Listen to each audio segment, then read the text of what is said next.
guys? It's me again, the PS3 Manify. Here with a review about the Xbox One controller, Xbox 360 controller, and I'm also going to include in this comparison the original the original Xbox controller. Okay, so let's do a little bit of history first.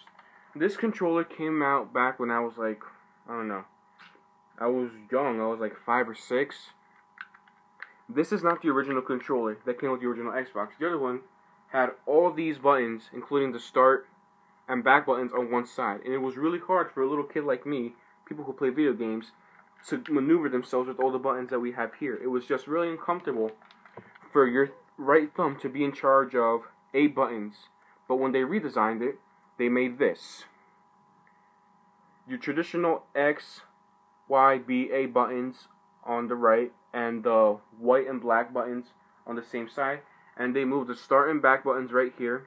And they also have the thumbsticks, the bumpers, not the bumpers, excuse me, the D-pad. And back in the day, we only had this. No little shoulder buttons here. So, well, I really like this controller. It feels great. Trust me, the original Xbox controller feels amazing. I think it does feel better to me than the Xbox One controller. I'm going to get into that when I hit the Xbox One. But this controller really good overall. I really like the feeling, but I did feel like it was a little bit too big for me. You know, as you guys can see the lines here. You know, this was just like added unnecessary space that could have been shaped better to fit into the hand properly. And this back then wasn't a button, it was just a little logo. The buttons felt solid back in the day. A good controller. We had like these big memory slots here. But enough of the past, okay? This is just a quick little thing that I wanted to show you guys. But now, the Xbox 360 controller, a big upgrade from the original. We have, like I said before, they thought it out a lot. They moved all the little buttons that we now have, like the start and back, moved to the center. No longer do we have the black and white. Some of these functions from the black and white buttons were now restored with the D-pad. And in the 360, we got introduced to the shoulder buttons, L1 and L1 and R2. Well, I don't even know what they're called. They just have RB and LB, but you know, right shoulder, left shoulder, and then the triggers here. This controller feels so good. I love the way it feels. It feels naturally in the hands. Better than the DualShock 3. It's just, you know, Microsoft has always had this. Just this feel here is nice. And to have, like I said before, a lot of thumb space is really a big plus for me. The triggers were better on this controller because on this one they were just too mushy. But here you can feel like, you know, you have to push down and it has like a good resistance to it. Also, the same thing, you know, with this one. Like the click isn't that good. It's there, but not like a premium click like on this one. You guys can hear it. It's just there. Also, another thing I didn't like about this controller was the D-pad. The D-pad on the PS3 was a lot better than this one. Because just look at it. Look, I'm going to try to get you guys a good angle here. You see this? How it's so high from this part of the controller. And it moves like... I remember one time I was playing Halo and sometimes you don't know where you're pressing it and it moves the whole thing. Like you can be pressing up, but it reads the left or right. Because it's just so uncoordinated, it like moves like crazy. Like a little compass here. And that's a thing that I didn't like about that gen. Also, the battery pack. The battery pack here would sometimes get in the way of your fingers here and you were trying to always find a better comfortable position to play during online games. That's something that's redesigned in the Xbox One. They heard their fans and they replaced it into this nice slick design instead of this big bulky design here. That's one big major difference. But there are some things that should have stayed in the Xbox One controller that they got rid of. Now let's go to the Xbox One. All skepticism aside, this controller looks bigger on camera than it actually is for beginners. It feels really small in the hands. That's one major thing. It feels comfortable, it feels great, don't get me wrong.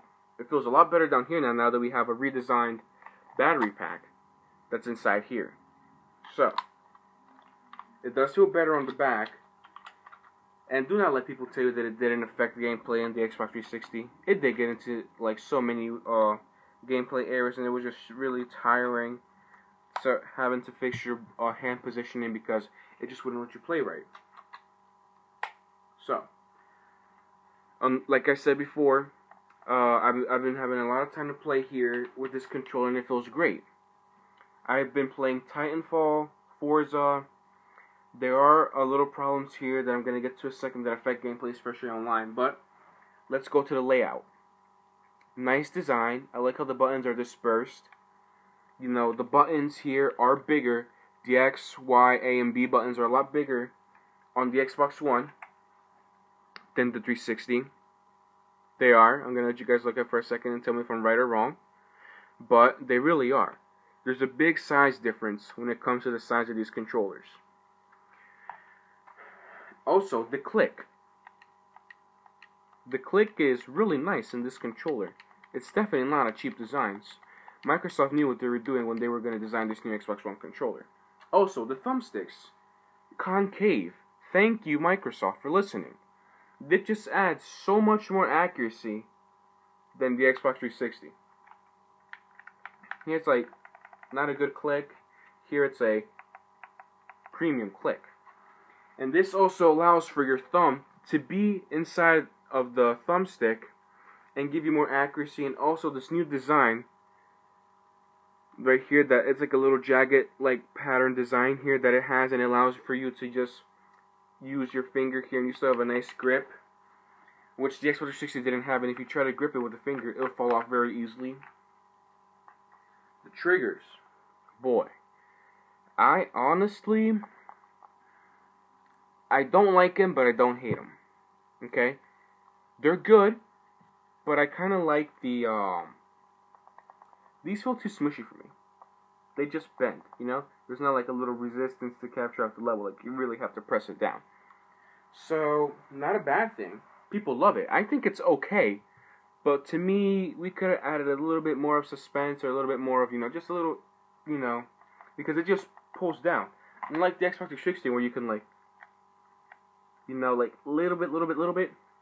But here it's just like, even if you do a little bit, you still push it down. So that's one gripe. But now also with the buttons here, we have like a menu button. I don't know what the other button is called. But here was the start and back. Yes, start and back buttons. And also, another thing that I don't like is when you turn it on, it's just a white light. How do you know what player you are? You have to constantly get out and look at the dashboard and see which player you are. On the Xbox 360, on the other hand, here, it had the same thing as what I was saying with the PlayStation 3 buttons. It has the 1, 2, 3, and 4. You know which player you were. Primary, secondary, third, or fourth. I think this is one thing that really should have stayed. It would have looked awesome. Trust me. If you just had this and added the numbers to it, you know how nice it would have looked? Or at least the X, you know, add little numbers on the X's, like on each line of the X, make it 1, 2, 3, and 4. That would have been really cool. And something that I think that really should have been included because it just makes it hard to know what player you are. Now, these buttons here, I don't like them. I don't know why Microsoft decided to change them because they were so great here. Here, you can touch them anywhere. The end, on the top, in the middle, anywhere you get a good response. Not on this thing. No. On this thing, you have to, on the end, middle, but the higher you get, here, doesn't click. Doesn't click at all. And this sucks for the players that play like this, with their arms around, because if they want to press it down, they can't. You just can't touch it. So, they only have to stick with these. Is it a big major issue for me? Yes, because on Titanfall, you know how the grenade button here, it sometimes wouldn't work. And trust me, I would have won the lot if the thing just would have responded. But that's just one little thing. You know, hopefully, you know, the more that I play it, the more I'll get used to it with this controller. So, it'll just take some time. The D-pad, Oh my goodness. What a beautiful redesigned D-pad this is indeed. I love it. So more accurate. Like here you're never gonna go wrong. If you press forward, it's gonna go forward. You go back, left, right, etc. On this thing, the Xbox 360, sometimes, you see how that thing moves? Look how this moves. Really? You're never gonna know which side you go. Cause like you can press forward, but sometimes you go right, back, sometimes you go left. So just one thing that I'm really glad they fixed. Like I said before, I'm glad they got rid of this design to move the parallel and more in, because now here you have more hand space on the back than you did before on the Xbox 360 controller. But I like the feel more of the Xbox 360 than the Xbox One. It just feels so much better. Because every time I play on the Xbox One controller, this finger, my pinky, is never comfortable on it, and I don't know why. And I'm guessing I get something that's called, or I'm going to make up a name, pinky fatigue, because, I don't know, it just doesn't feel right. To me, it doesn't feel natural. I really like the 360 feel better, because I had never had pinky fatigue there, but this controller just feels better in the hand. Okay? Not bashing this controller, it's just my opinion, what I think. That's why it's called a comparison. So, like, even right now, I can't find a comfortable position. Like, it's just, I don't know what's wrong with my pinky, but, like, it takes forever to find a comfortable position on this controller. On this one, the original, I have no problems. It just feels great. Probably because of the additional space that was added here. Because when you compare them hand to hand, the original Xbox controller is a little bit more longer, as you guys can see. So, I really think that the feel part of this video definitely goes to the Xbox 360 controller and this one before. They just feel so much better than the Xbox One. Just because, I get the pinky fatigue and it just fits better to me naturally. The Xbox 360 does. But the Xbox One, I'm pretty sure it's just more time to getting used to. Another thing that I forgot to mention that is better on the Xbox One than the 360 is, you see how here the thumbsticks, how this is really elevated?